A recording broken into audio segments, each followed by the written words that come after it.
चले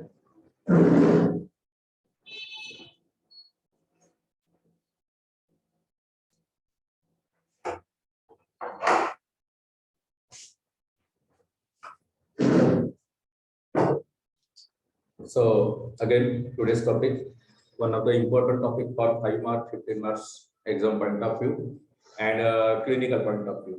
Okay, आज के जो टॉपिक में है बस 2-3 स्लाइड कुछ मैटर लिखा हुआ है, बाकी के जो भी स्लाइड्स है वो सभी पिक्टोरियल फॉर्म में, सब पिक्चर्स है। ठीक है, जैसे कि लास्ट लेक्चर तक आपको पता है कि बहुत सारी चीजें हमने न्यूबॉर्न के बारे में पढ़े।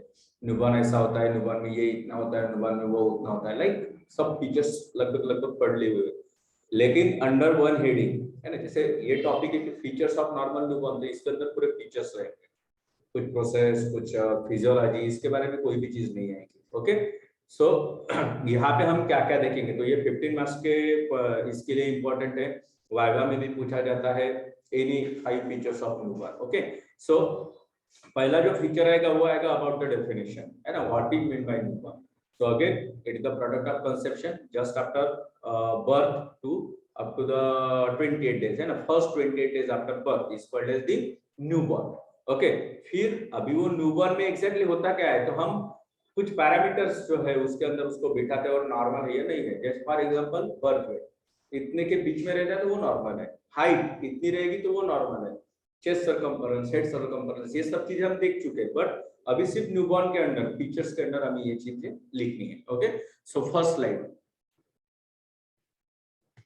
देखिए, definition, the normal newborn can be defined as an infant born at term, okay, मतलब between 38 to 48 weeks, cries immediately after birth, है ना, हमें जन्म के तुरंत बाद रोना भी चाहिए, नहीं रोता है तो वो बर्थ एस्पेक्सिया है, मेकोनियम एस्पिरेशन सिंड्रोम है, कुछ तो प्रॉब्लम है, न्यूरोलॉजिकल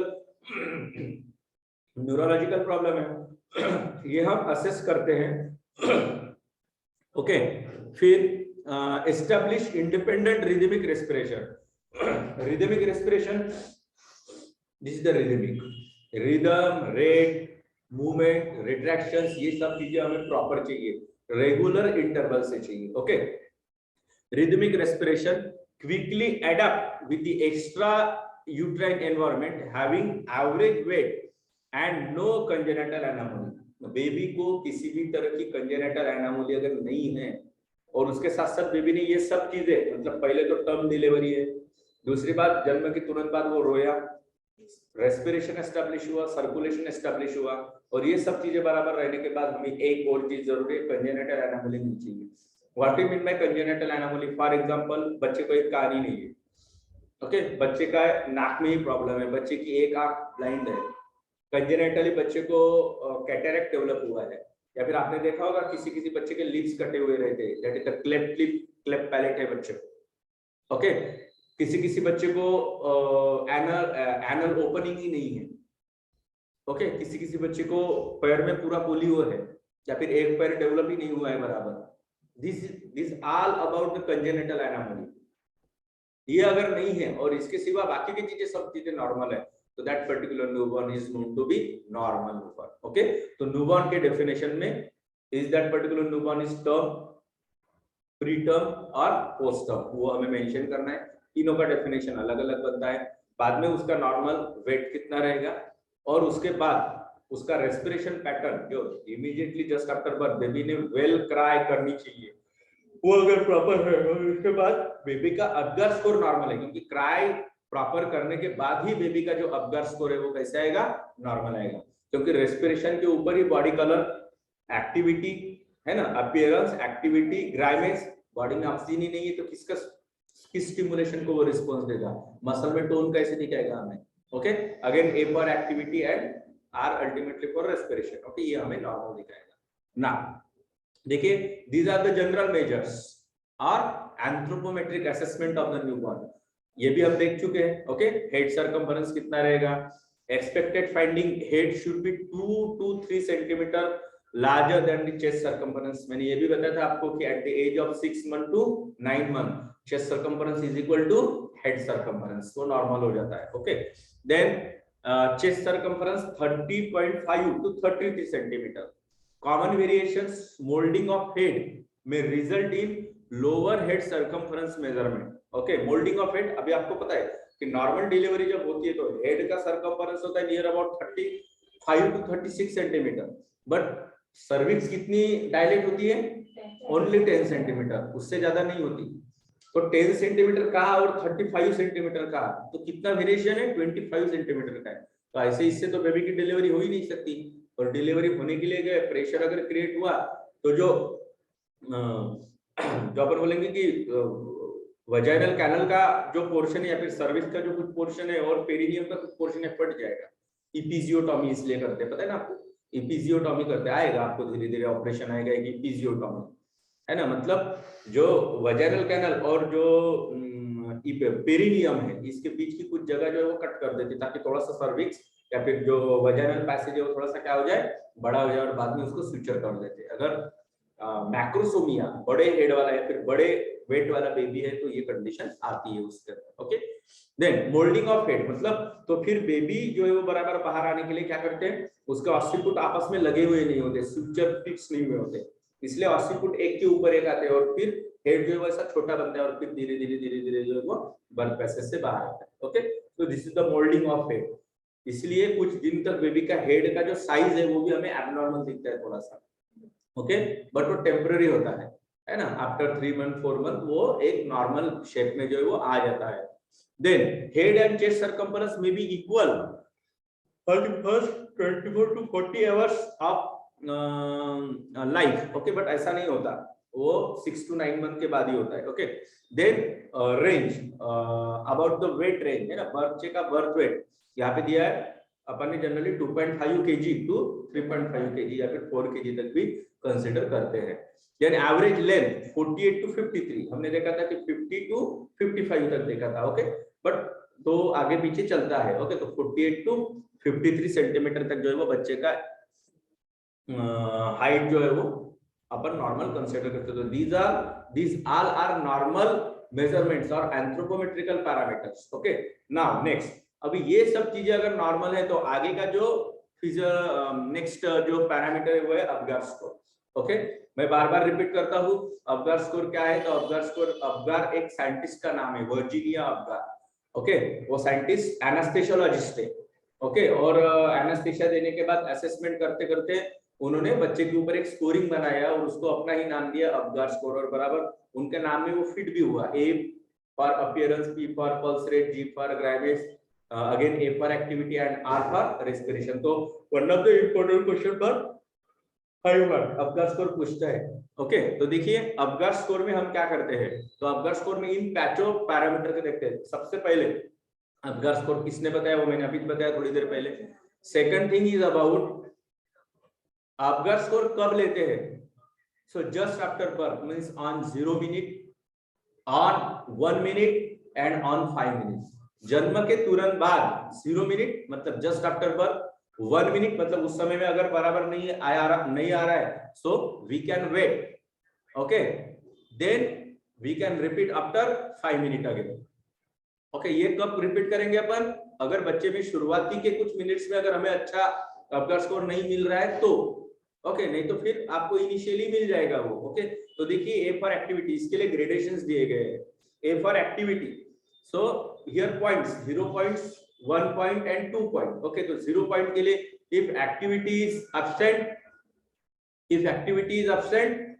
0 point, मतलब बच्चा बस स्लगिश ऐसे गिरा हुआ है, कुछ भी मूवमेंट नहीं है, कुछ रिस्पांस नहीं है। Okay, second flex arm and leg, या फिर हम थोड़ा बहुत स्टिमुलेशन देने के बाद थोड़ा सा करता है। ओके, कौन आया,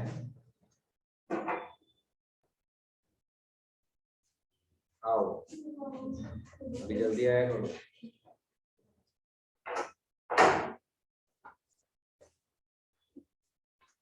ओके, सो पहला पॉइंट है यहाँ पे एक्टिविटी लिया है उन्होंने। अगर बच्चे में कोई भी मूवमेंट, कोई भी एक्टिविटी नहीं है तो पॉइंट इज 0, बच्चे को हम 0 ग्रेड देंगे। ओके, अगर थोड़ी बहुत, वो भी ऑन स्टिमुलेशन, बच्चे को थोड़ा बहुत छेड़छाड़ करने के बाद थोड़ी बहुत जबरदस्ती की वो अगर दे रहा है तो पॉइंट इज 1। एंड बच्चा ऐसे ही एक्टिव दिख रहा है, रो रहा है, हाथ पैर हिला रहे हैं, तो that is the point 2, normal point. Okay, then P for pulse rate, okay अगर पल्स एब्सेंट ही है, टोटल लग ही नहीं रही है आपको, तो point is 0. Okay marking is 0. If pulse below 100, अगर 100 के नीचे तो point is 1 and above 100 point is 2. तो हमें पल्स रेट कितना चाहिए बच्चे का? 140 to 160. 120 to 160 भी हमें चलेगा. ओके मैंने ग्रुप पे भी पावर पॉइंट सेंड किया है, आप देख सकते हैं. Okay then third thing is about the grimace, reflex irritability, है ना. मैंने बताया ना कि बच्चे को जब भी हम कोई स्टिमुलेशन देते हैं तो उसके लिए बच्चा किस तरह से रिस्पॉन्स दिखाता है. On stimulation okay that particular newborn appears to be floppy, no response, बस पड़ा हुआ है, तो point is 0. okay then minimal response to stimulation, थोड़ा बहुत response देता है तो point is 1. and promote response to the stimulation, अगर आप कोई भी stimulation देते तो उसको proper response आ रहा है तो that is the 2 point. okay तो वो 2 point means extremely normal. 1 point मतलब need of interventions. okay 0 point मतलब need of interventions but minimal chances for improvement. Okay तो ये चीज हम इसके अंदर कंसीडर करते हैं. Okay then appearance, this is about the skin colour. Normal skin colour जो हमें चाहिए वो है pinkish. Okay and pinkish colour admire और pinkish colour indicates proper establishment of respiratory and circulatory system. Okay वो अगर हुआ है तो, लेकिन अगर पिंकिश कलर नहीं मिल रहा है तो उसकी जगह कौन सा मिलेगा? ब्लू और पेल कलर मिलेगा. ओके पूरा, तो वो पॉइंट है 0. इसका अर्थ ये होता है जब बेबी हमें नीला और काला दिखता है तो ये इंडिकेट करता है कि बच्चे के बॉडी में सर्कुलेशन रेस्पिरेशन कुछ भी नहीं है, ऑक्सीजन मूव ही नहीं हो रहा है बच्चे के बॉडी में. ओके सो ब्लू और पेल. 1 point pink baby but blue extremities. मैंने बताया था कि बेबी बॉडी पिंक है लेकिन एक्सट्रीमिटीज ब्लू है. इसको क्या बोलते हैं अपन? पेरिफेरल साइनोसिस बोलते हैं. क्या बोलते हैं उसको? पेरिफेरल साइनोसिस और एक्रोसाइनोसिस बोलते हैं. But this condition temporary. Okay कुछ समय के बाद जब रेस्पिरेशन अच्छे से एस्टैब्लिश हो जाता है तो वो अपने आप ओके हो जाता है. And complete pink colour, extremities body trunk सब चीजें अगर पिंक है तो बेबी ओके, उसके लिए पॉइंट हम बदलेंगे 2. And last one is about the respiration. If chest retraction is absent मतलब no response in chest, no any movement in chest, no indrawing in chest, तो पॉइंट इज 0. लेकिन slow and irregular मतलब ले रहा है रुक रहा है फिर ऐसा करके ले रहा है, इसको बोलते हैं अपन गैस्पिंग, इरेगुलर टाइप. ओके तो पॉइंट इज 1. लेकिन प्रॉपर रेस्पिरेशन कर रहा है, पेशेंट का क्राई विगरस है, रिट्रैक्शंस प्रॉपर इंटरवल, ये जो रिदम है इसके अकॉर्डिंग है तो फिर बेबी को स्कोर मिलेगा 2. ओके इस तरह से जो है वो हम बेबी का एब्गार स्कोर देखते हैं. ये हमें लिखना पड़ता है. फिर यहाँ पे लिखेंगे if score more than 7 then baby is normal. बच्चे का स्कोर अगर मोर देन 7 है, 7 प्लस है तो बेबी नॉर्मल है. No need of any interventions, no need of any treatment. If score is in between 5 to 7 okay 5 to 7 then there is a need of interventions. वहां पे treatment की जरूरत है. इनिशियल स्टिमुलेशन देंगे, okay Ambu bag ventilation देंगे या फिर endotracheal इंटुबेशन करेंगे. तो जो भी है व्हाटएवर जो अपन एक बाय एल्गोरिथम बाय सीक्वेंस से अपन करते जाएंगे उसके अकॉर्डिंग होगा. बट बच्चे को ट्रीटमेंट की जरूरत है. और अगर लेस देन 4 है तो यहाँ पे बेबी डेंजर जोन में है, बेबी को इमरजेंसी ट्रीटमेंट की जरूरत है. बट यहाँ पे बेबी बाहर आने के चांसेस जो है वो रहते हैं काफी कम रहते हैं.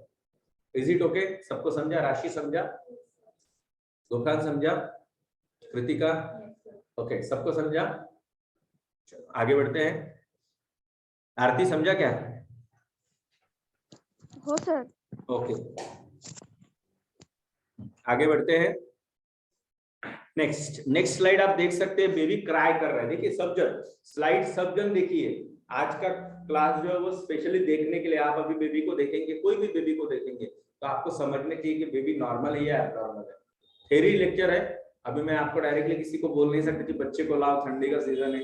बट यहाँ पे आपको दिख सकते हैं. देखिए ये चीज बेबी यहाँ पे क्राई कर रहा है. क्राई करते समय बेबी के आंखें दोनों भी बंद है और मस्कुलर कॉन्ट्रैक्शंस दिख रहा है. आपको दिख रहा है बेबी के सर के ऊपर तनाव दिख रहा है, आंखों में तनाव दिख रहा है, प्रेशर लग रहा है. ओके हाथ भी फ्लेक्स किए हुए मैंने, मतलब जोर जोर से रो रहा है ना, ऐसा कहता है ऐसा हाथ करेगा तो जोर से रो रहा है। इस तरह का अगर पैटर्न आपको दिखता है तो this is the normal way of cry, ठीक है। लेकिन बेबी एक ऐसी चीज है कि उसके अंदर सब चीजें क्राई से ही आती है, सब चीजें उसके अंदर क्राई से आएगी। तो फिर बेबी का क्राई नॉर्मल है या क्या है, पेट दर्द कर रहा है तो भी बच्चे जोर जोर से रोते हैं। अभी बच्चा इस तरह से क्राई कर रहा है तो इस बच्चे को जब मदर अपने पास में पकड़ती है या फिर कोई फैमिली मेंबर उसको पास में पकड़ता है तो वो रोना बंद कर देगा, बस पहली चीज। दूसरी बात, उसके बाद भी अगर वो रोना नहीं छोड़ रहा है तो मदर क्या करेगी, उसको फीड करेगी। फीड करने के बाद बेबी शांत हो जाएगा। ओके, उसके बाद भी नहीं हो रहा है शांत, मदर थोड़ा सा घुमाएगी उसको, कुछ एनवायरमेंट चेंज करेगी। ये सब मेजर करने के बाद भी बेबी का क्राई अगर बंद नहीं होता तो that is the problematic. May be chances of abdominal cramps, chest pain, whatever, कोई भी, या फिर बच्चे को मच्छर ने काटा, कुछ न कुछ किया है ना, उसको कुछ तो डिस्कम्फर्ट है, उसको कहीं पे तो पेन है, इसकी वजह से बेबी रो रहा है। ओके, बट जनरली मदर ने पास में लेने के बाद और फीडिंग करने के बाद 90% बच्चा जो है वो शांत हो जाता है। लेकिन इसके बाद भी प्रॉपर फीडिंग करने के बाद, घुमाने के बाद, पास में लेने के बाद भी अगर बच्चा शांत नहीं हो रहा है तो फिर बच्चे को ट्रीटमेंट की जरूरत है, बच्चे की तरफ ध्यान देने की जरूरत है। क्लियर, ये पॉइंट क्लियर हुआ? चलो आगे बढ़ते हैं, नेक्स्ट स्लाइड। मैंने बताया था कि बच्चे में कौन कौन सी चीजें आपको नॉर्मल दिख सकती है। आप देखिए ये बच्चे में क्या दिख रहा है, सलोनी बताइए मुझे।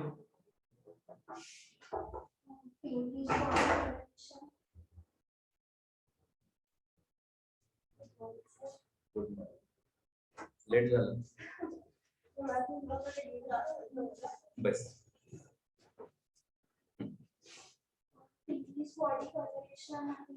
हाँ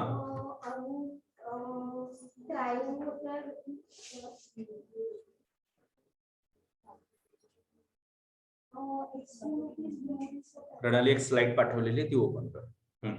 तो देखिए हम क्या बोले सलोनी, आप पिंकिश बॉडी है बट एक्टिविटी उतनी दिख नहीं रही है ना, मतलब है तो पिंकिश लेकिन बस बच्चा सोया हुआ है। और आप देख सकते हैं आंखों में पानी है बच्चे के, थोड़ा सा मतलब पैनिक दिख रहे हैं आंखें। ओके, और सबसे इंपॉर्टेंट थिंग कि आप टर्मिनल एक्सट्रीमिटी की तरफ देखिए, हाथ की तरफ देखिए और पैर की तरफ थोड़ा सा ब्लूइश दिख रहे हैं, दिस इज द एक्रोसाइनोसिस। देखो बाकी की बॉडी पूरी पिंकिश है लेकिन बच्चे के हाथ और पैर अगर पिंकिश है, एक्रोसाइनोसिस बोलेंगे इसको, और पेरिफेरल साइनोसिस बोलेंगे। ये टेम्पररी रहता है बट बच्चे को स्टिमुलेशन देके उसका रेस्पिरेशन जो है वो हमें इनिशिएट करना पड़ता है, ठीक है।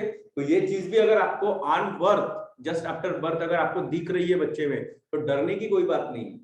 ओके, डरने की कोई बात नहीं, बट बच्चे को स्टिमुलेशन या फिर नेसेसरी जो भी इंटरवेंशन है वो देना है। ओके, क्लियर हुआ? Condition is called as the acrocyanosis. क्या बोलेंगे उसको अपन? एक्रोसाइनोसिस और peripheral cyanosis. Next slide, next slide. Chetna slide दिखी? चेतना, चेतना मेरी आवाज आ रही है आपको? आरती? हो सर। ओके, और कौन है?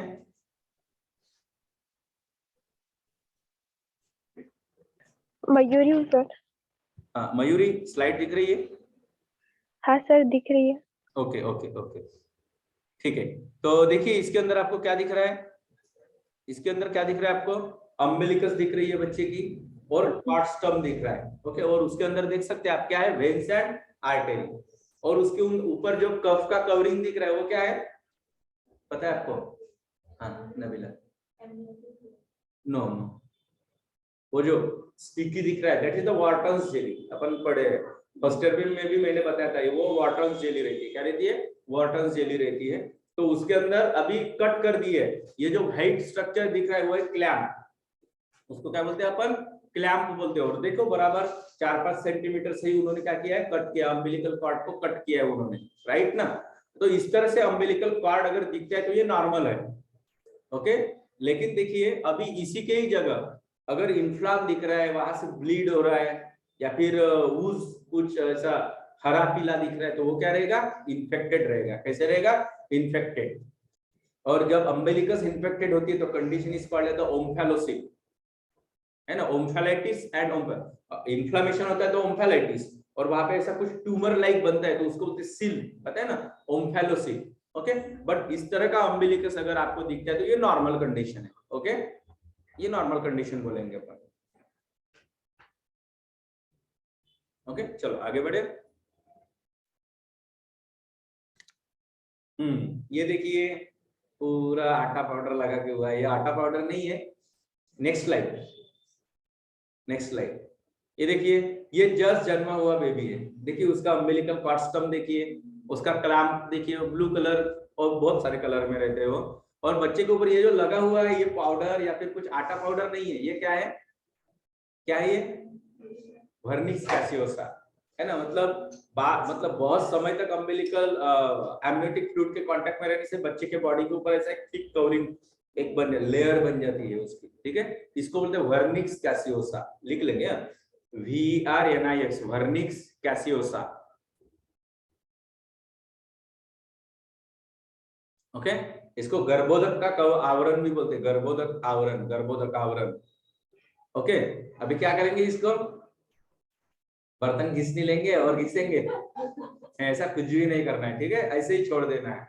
धीरे धीरे वो सूखते जाता है 2-4 दिन में डिहाइड्रेशन से, और फिर उसके लेयर निकलते हैं, जैसे पापुद्रे निकलते हैं, जैसे फेविकॉल का कुछ काम करने के बाद कैसे लेयर्स निकलते हैं, बस वैसे लेयर निकलते हैं। अगर जबरदस्ती उसको घिसने की कोशिश करोगे तो बच्चे की स्किन को इंजरी हो सकती है। ओके, तो इस तरह का अगर आप पेरेंट्स देखेगा तो बच्चा नॉर्मल है, ये है वर्निक्स कैसियोसा, ठीक है। स्मार्ट दिख रहा है ना, हाँ ठीक है। आगे बढ़ते हैं, नेक्स्ट स्लाइड।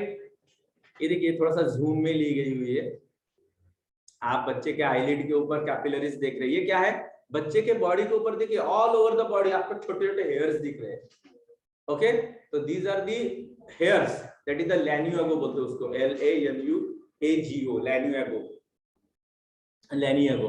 ड्यूरिंग अगर बच्चे का नॉर्मल बर्थ होता है तो वो अपने आप निकल जाते हैं। ओके, लेकिन अगर सिजेरियन डिलीवरी है तो 8 दिन के अंदर धीरे धीरे वो निकल जाते हैं। ओके, लैन्यूएगो।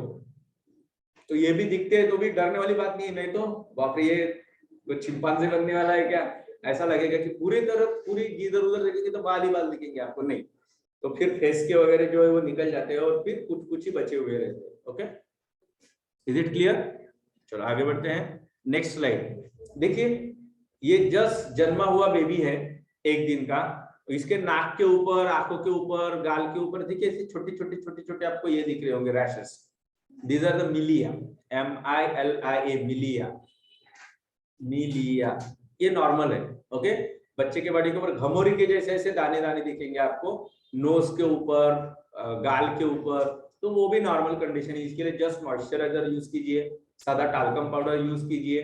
ये पेनलेस रहते हैं, इचिंग लेस रहते हैं, अपने आप कुछ दिन के बाद चले जाते हैं। ओके, इसको बोलते हैं अपन मिलियरी रैश या फिर मिलिया, तो ऐसा दिखेगा। और अभी आप पीडियाट्रिशियन है या फिर सिंपली डॉक्टर भी, कोई भी पूछेगा अरे मेरे बच्चे के ऊपर, तो आपको बताने की नहीं, ये नॉर्मल होता है, इससे कोई डरने की बात नहीं है। ओके, तो ऐसा दिखेगा आपको मिलिया। नेक्स्ट आप देख सकते हैं ये क्या है, पिंपल्स है ना, न्यूबॉर्न के पिंपल्स है ये, है ना, एक्टिन। ओके, एक्नी है।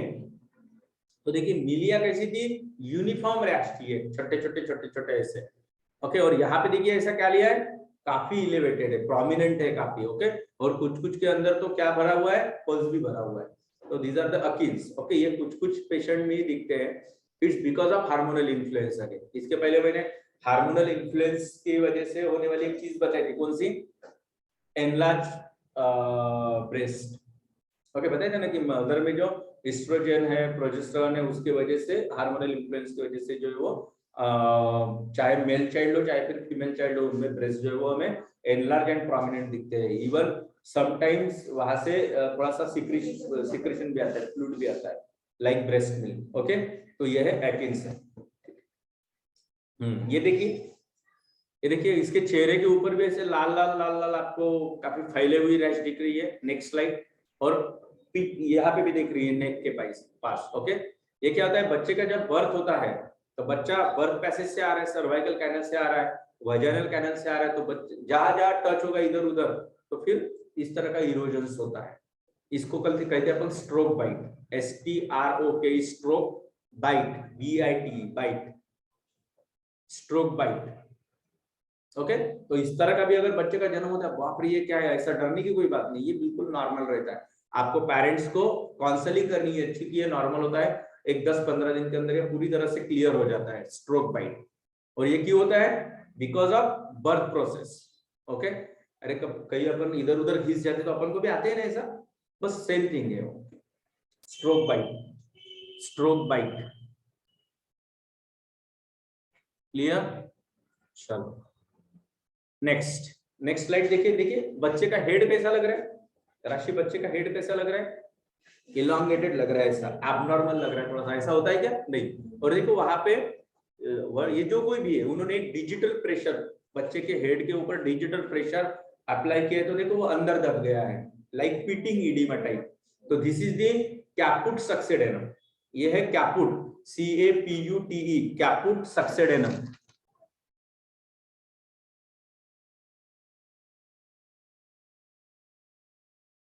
Caput succedaneum. ओके,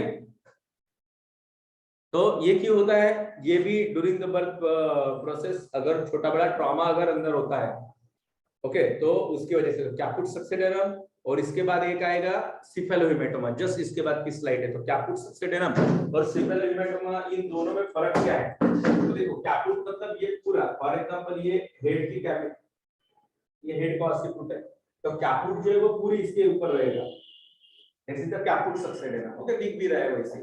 ओके, और दूसरी कंडीशन है सेफेलोहेमेटोमा। ओके, सेफेलोहेमेटोमा क्या है? इसके अंदर देखिए ये पैराइटल है, फिर ये टेम्पोरल है, ओके, फिर ये फ्रंटल है, ये टेम्पोरल है, ये पैराइटल है। ओके, तो ये क्या रहेगा, क्या जो कैपुट सक्सेडेनम होगा और सेफेलोहेमेटोमा, सेफेलोहेमेटोमा क्या रहेगा, कोई भी एक कैपुट को पकड़ कर रहेगा, ऐसे कोई भी एक ऑस्टिट्यूट को। ओके, समझ गया ना?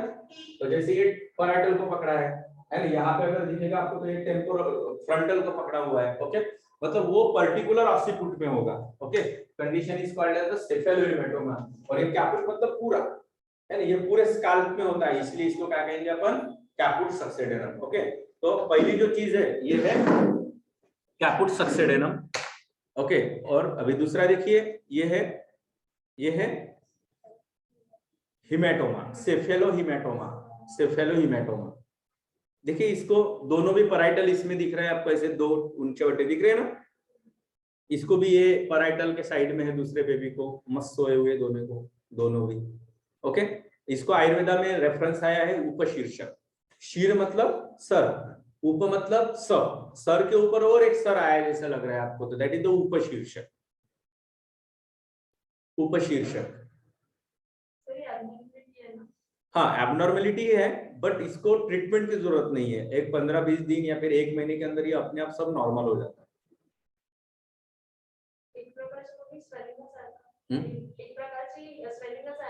हो स्वेलिंग है उसके अंदर में, थोड़ा सा अपन बोल सकते हैं कि सेरस सिक्रीशन या फिर कभी कभी ब्लड इन्वॉल्व हो जाता है उसके अंदर।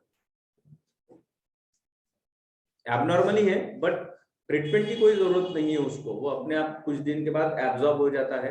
इसकी वजह से जॉन्डिस वगैरह डेवलप होने की चांसेस रहते हैं, क्योंकि इसके अंदर अगर ब्लड आया है तो वो ब्लड क्या हो जाता है, ब्रेकडाउन की प्रोसेस में चली जाती है, आरबीसीस, हीमोलिसिस। ओके, और उस हीमोलिसिस में मैक्सिमम हीमोलिसिस होगा, उस हीमोलिसिस में क्या बनेगा, ग्लोबिन, हीम और बिलीरुबिन बनेगा, तो वो बिलीरुबिन फिर बॉडी में एक्सेस बढ़ जाता है, जिसकी वजह से बिलीरुबिन क्या है, येलो पिगमेंट है, जिसकी वजह से हमारी बॉडी कैसे दिखती है, पीली पीली दिखती है थोड़ी सी। Okay, so this is about the caput succedaneum और सेफेलोहेमेटोमा। इसको डिटेल पढ़ेंगे क्योंकि ये भी 5 मार्क्स के लिए पूछता है। उपशीर्षक तो अभी ये लास्ट एग्जाम में भी आया था उपशीर्षक। ओके, इसको डिटेल में पढ़ेंगे, फिलहाल इतना ध्यान में रखेंगे कि ये भी नॉर्मल होता है। ओके, चलो आगे बढ़ रहे हैं। आगे देखिए, बच्चे की आंख देखिए पूरी तरह से खराब हुई है। ओके, और स्वेल हुई है, और आजू बाजू में देख सकते हैं आप, वहां पे म्यूकोपुरुलेंट डिस्चार्ज है आंखों से, है ना। दिस इज द ऑप्थेल्मिया नियोनेट्रम, इसको कहते हैं अपन ऑप्थेल्मिया नियोनेट्रम। आरती स्लाइड दिख रही है ना सायली? सर तुमची जी स्क्रीन आहे ती हे झालेली आहे. ओके, दिसत नाहीये. हाँ हाँ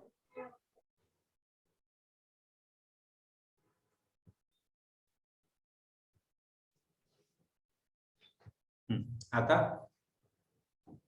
अभी हो सर, हो. मयूरी अभी दिख रहा है? मयूरी, दिख रहा है सर। ओके ओके हाँ ओके, दिख रहा है ना? हाँ साइली,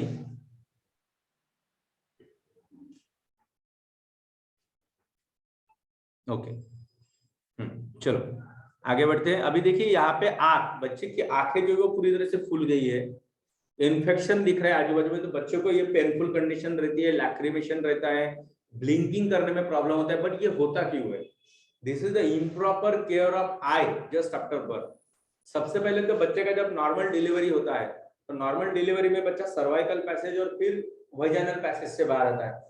this particular vaginal passage there may be chances of an number of infection, vaginitis, candidiasis, torch group of infection like toxoplasmosis, rubella, और ये सभी बच्चे के ये कप के मतलब वर्निक्स कैसियोसा के ऊपर चिपक जाते हैं। अभी आई क्या है? कंजंक्टिवा नाम की एक म्यूकस मेम्ब्रेन है जो काफी सेंसिटिव रहती है। वो म्यूकस मेम्ब्रेन के कांटेक्ट में ये आ गया बैक्टीरिया या फिर जो भी हार्मफुल पैथोजन आ गया कि वो आंखों को स्वेल करना शुरू कर देता है।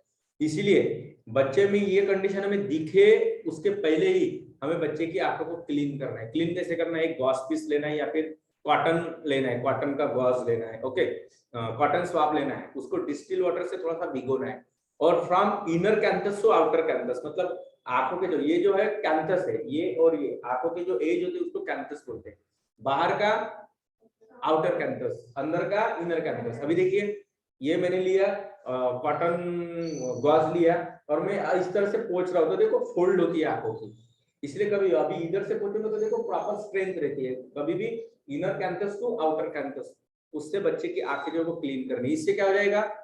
जो बच्चे के आंखों के नजदीक, आंखों के पास जो भी वर्निक्स लगा हुआ है, जो भी स्टिकी सिक्रेशन लगा हुआ है, वो बाहर निकल जाएगा। वो बाहर निकल जाएगा मतलब उसके साथ चिपका हुआ इंफेक्शन वो भी निकल जाएगा। और फिर बच्चे के आंखों में 1% सिल्वर नाइट्रेट या फिर कोई भी antibiotic drop like tobramycin, moxifloxacin, ofloxacin, ciprofloxacin, ये आई ड्रॉप बच्चे के आंखों में 2-2 बूंद दिन में 3-4 बार डाल देना है, ओके। इससे बच्चे को इन्फेक्शन नहीं होगा। अभी ये ऑप्थेल्मिया न्यूरोट्रम लगता इजी है, अरे दिखने के बाद डॉक्टर को दिखा देंगे, नहीं, बट इससे बच्चे को ब्लाइंडनेस होता है, बच्चा हमेशा के लिए अंधा भी हो सकता है। तो ये है कंडीशन नॉर्मल, बट उसके लिए प्रॉपर आई केयर करनी है आपको, ओके, नहीं तो बच्चा ब्लाइंड भी हो सकता है। So this particular condition is called as the ophthalmia neonatorum. Ayurveda में इसका रेफरेंस है एज अ कुकुनक व्याधि करके, कुकुनक। हाँ, ये भी पूछा है 5 मार्क्स के लिए, काफी बार पूछा है। हर चीज पढ़ेंगे, अभी ये सिलेबस में तो कहीं भी नहीं पढ़ाएंगे आपको ये सब चीजें, है ना, लेकिन न्यूबॉर्न देखेंगे नहीं तो फिर नॉर्मल न्यूबॉर्न देखेंगे नहीं तो एबनॉर्मल हमें कैसे समझेगा, बराबर है। इसलिए अपन ये पढ़ रहे हैं और 15 मार्क्स के लिए भी पूछता है। आगे बढ़ते हैं। ये देखिए इसके अंदर बच्चे, देखो यहाँ पे क्या क्या दिख रहा है, बताओ कृतिका, बताइए इसमें क्या क्या दिख रहा है आपको? हाँ, रेडनेस ऑफ आई दिख रहा है, और क्या दिख रहा है? कुछ 2-4 मिलिया भी दिख रहे हैं, देखो नोज के पास मिलिया भी दिख रहे हैं, हेयर्स भी काफी दिख रहे हैं, लाइनिंग भी काफी दिख रहे हैं ना। आरती दिख रहा है? हो सर. इतना जितना को आवाज नहीं आ रही शायद, ओके, ठीक है, तो समझ गए ना आप। तो ये चीजें आपको दिखेगी यहाँ पे। तो ये क्या होता है? Redness, this is the sub conjunctival haemorrhage. लिख लेंगे sub conjunctival haemorrhage, sub conjunctival haemorrhage, okay. थोड़ा बड़ा छोटा बड़ा ट्रॉमा हो जाता है बच्चे के आंखों के अंदर या फिर प्रेशर बढ़ जाता है, जिसकी वजह से बच्चे की आंख इस तरह से स्क्लेरल जो पोर्शन है वो रेड दिखता है, इसको बोलते हैं सब कंजंक्टिवल हेमरेज। आयुर्वेदा में इस व्याधि का रेफरेंस शालक्य तंत्र में आता है अर्जुन। अर्जुन मतलब लाल दिखने वाला, ओके, अर्जुन व्याधि, अर्जुन नेत्रगत व्याधि है ये अर्जुन, ठीक है। सब कंजंक्टिवल हेमरेज ये भी नॉर्मल कंडीशन होती है, इसको भी ट्रीटमेंट की जरूरत नहीं है, 8-15 दिन के अंदर वो नॉर्मल आ जाता है पूरी तरह से, ओके। ये देखिए यहाँ पे मेल चाइल्ड और फीमेल चाइल्ड दोनों भी दिखाया मैंने। मेल चाइल्ड में देखो बच्चा गोरा हो या फिर काला हो, उसकी टेस्टिस आपको इस तरह से दिखेगी, ओके, उसकी टेस्टिस जो है वो आपको इस तरह से दिखेगी,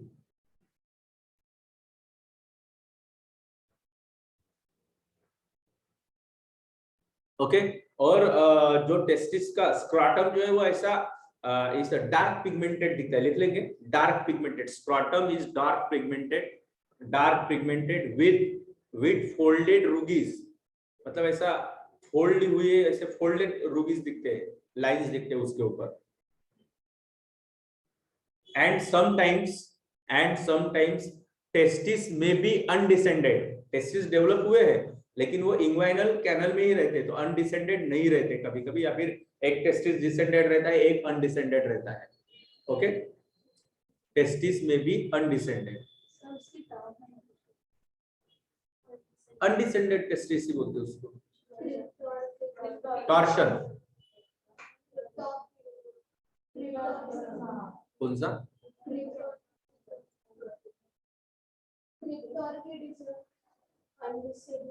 अनडिसेंडेड टेस्टिस, लिख लो।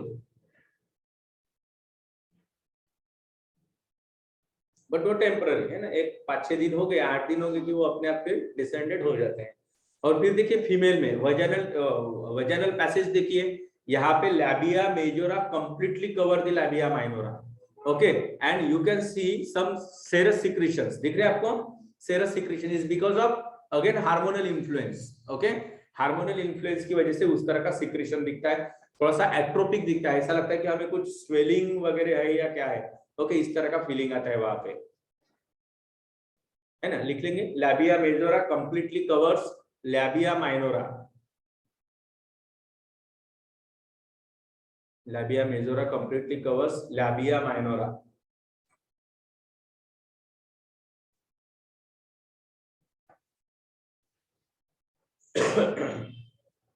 क्लियर?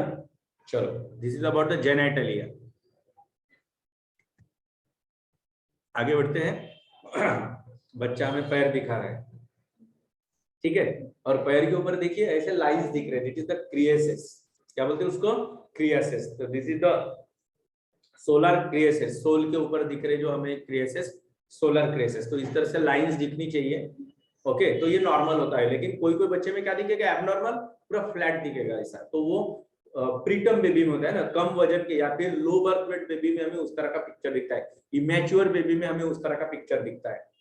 ओके, ये हुआ पैर का, और ये दिख रहे हैं आप हाथ के ऊपर, देख रहे हैं ये हाथ, नेक्स्ट स्लाइड देखिए, हाथ में भी ऐसी लाइंस दिख रहे, that is the palmar क्रिएसिस,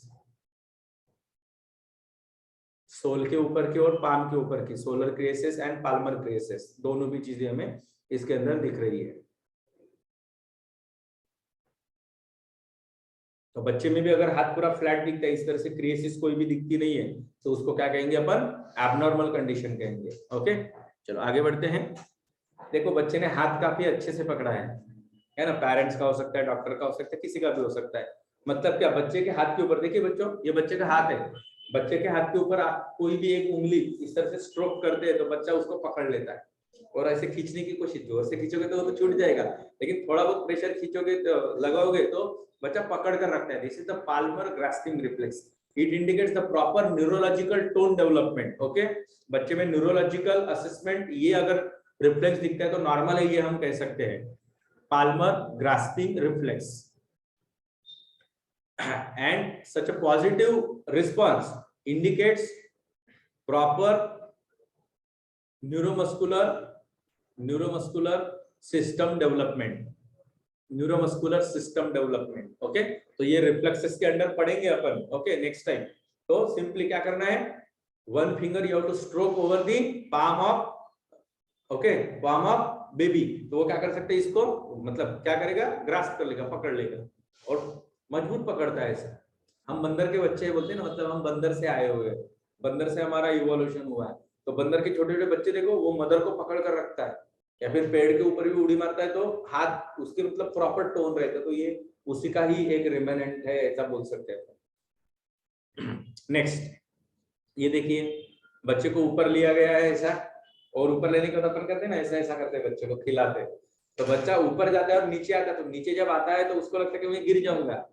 okay, जब भी देखो गाड़ी एक बहुत बड़े चढ़ाव से नीचे आती है तो एक अलग फीलिंग आती है, तो अपन आजू बाजू के सीट पे पकड़ लेते हैं, आजू बाजू के आदमी को पकड़ लेते हैं।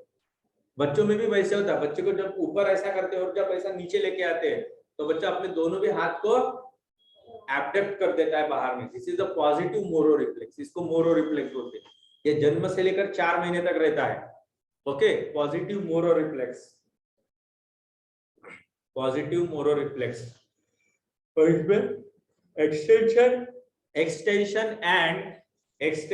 And abduction of the arm, extension and abduction of the arm ये दिखता है।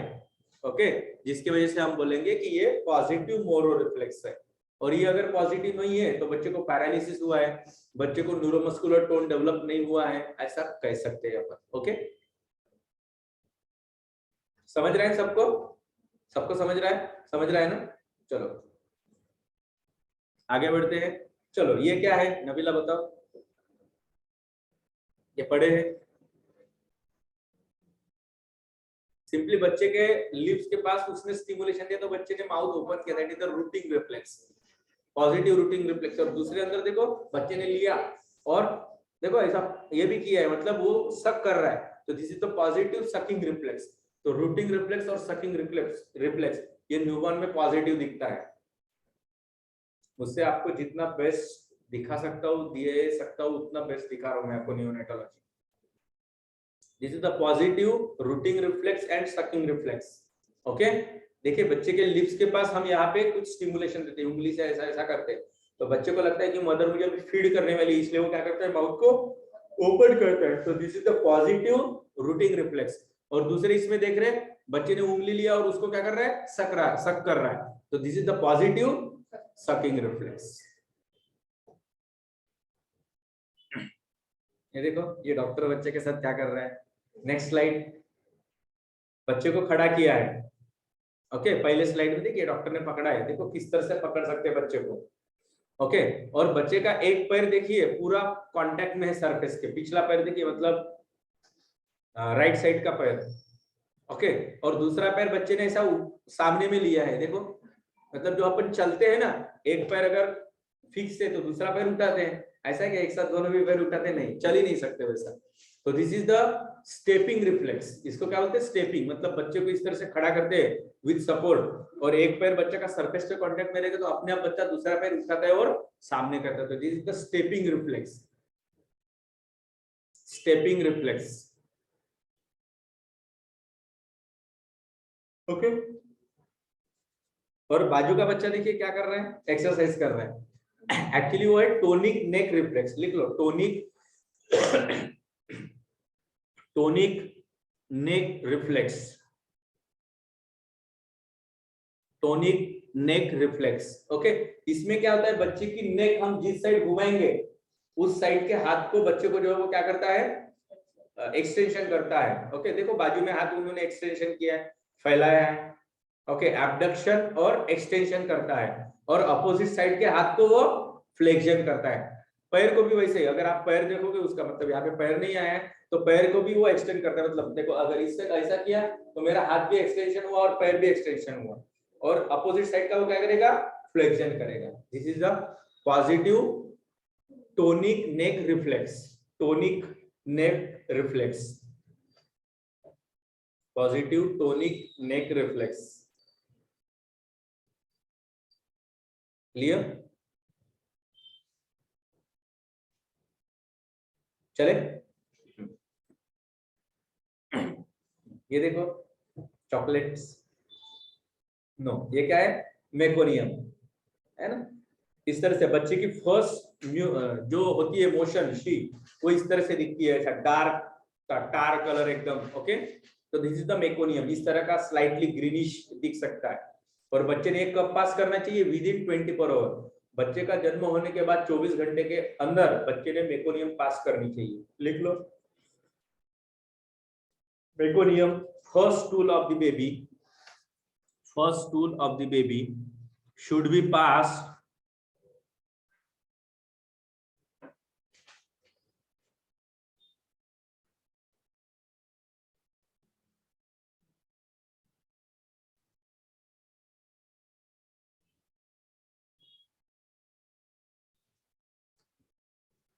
right, should pass within 24 hours। और पहली यूरिन, फर्स्ट यूरिन, अब यूरिन का कलर तो पानी के जैसा रहेगा, उसमें कुछ है नहीं, First urine should be passed.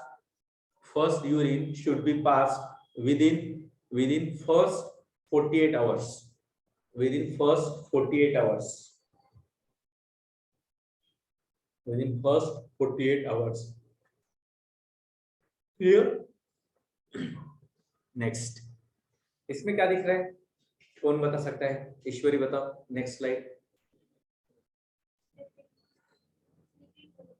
एक बराबर देखो, ऐसा नहीं बस सो रहा हुआ बच्चा मैं क्यों डालूंगा वहां पे. हाँ? आंखें.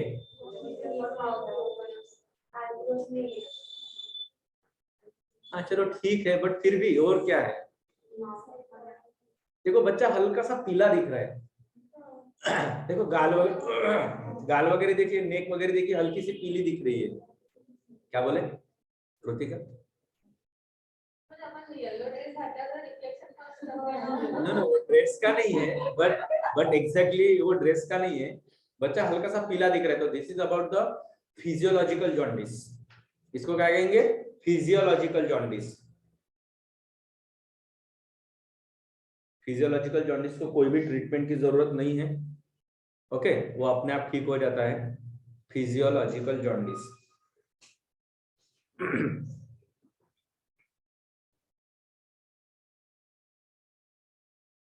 ओके चलो ये कंडीशन बताइए. Next slide.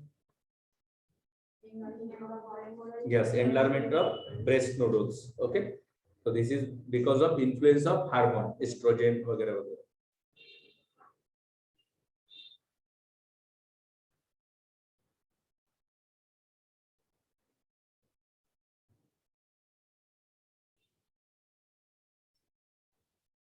ओके चलो आगे बढ़ते हैं. ये ऐसा दिखेगा आपको पिक्चर. यहाँ पे देखिए क्या है? ये जन्मजात दांत है इसको. ठीक है, ऐसे कोई कोई केसेस रहते हैं 1000 में एक आधी कि जिसको नियोनेटल डेंटेशन रहता है. ठीक है, तो ये भी नॉर्मल है. बाद में ये हो गया अभी तक का नॉर्मल. ओके, ये लास्ट स्लाइड है. इसमें क्या बताया देखो, अगर ये सब नहीं है मतलब देखिए पुअर फीडिंग, मतलब बच्चे में सकिंग रिफ्लेक्स, रूटिंग रिफ्लेक्स नहीं है और बच्चा फीड ही नहीं ले रहा है. इसके साथ साथ वॉमिटिंग कर रहा है बच्चा. फिर एपनिया, मतलब रेस्पिरेटरी रिदम बराबर नहीं है, सांस बराबर नहीं ले रहा है, तो एपनिया है बच्चा. हाइपोथर्मिया, ठंडा है एकदम, जिसकी वजह से साइनोसिस दिखेगा वगैरह वगैरह सब. बाद में जेटेरिनेस, ग्रंटिंग एंड इरिटेबिलिटी. इसमें बच्चा किसी भी स्टिमुलेशन को रिस्पॉन्स नहीं दिखा रहा है, एबनॉर्मल रेस्पिरेशन साउंड दिखा रहा है, और आप थोड़ा बहुत रिस्पॉन्स देते हैं तो इरिटेबल क्राई करता है बच्चा या फिर इरिटेबल रिस्पॉन्स देता है.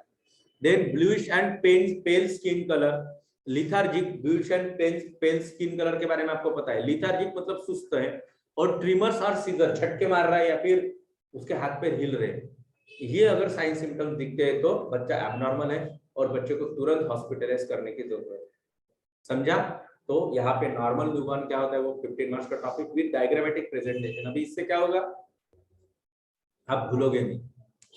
जब भी पेपर में क्वेश्चन आएगा तो ये सब स्लाइड्स आपके आंखों के सामने आएंगे और हर चीज आप लिख पाओगे उसमें. ठीक है, इसके नोट्स में आज शेयर करूंगा आप लोगों से. नॉर्मल 10-15 मार्क का टॉपिक, भले ही मैं नोट्स दूंगा आपको, बट उसको बुक में लिखने की कोशिश करो. उससे क्या होता है आपकी लिखने की प्रैक्टिस भी होगी और रिवीजन भी होगी, तो उसका आपको बाद में याद आने की जो चांसेस रहेंगे वो क्या रहेंगे, ज्यादा रहेंगे. ठीक है, तो इस तरह से है. बाकी अपन कल देखेंगे Ayurvedic topic. Okay,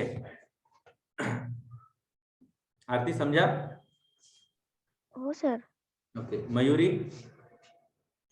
yes sir, समझ में. Okay okay, Saili? Yes sir. Okay, very good. Chetna आपको भी समझ गया? You can text me in chat box.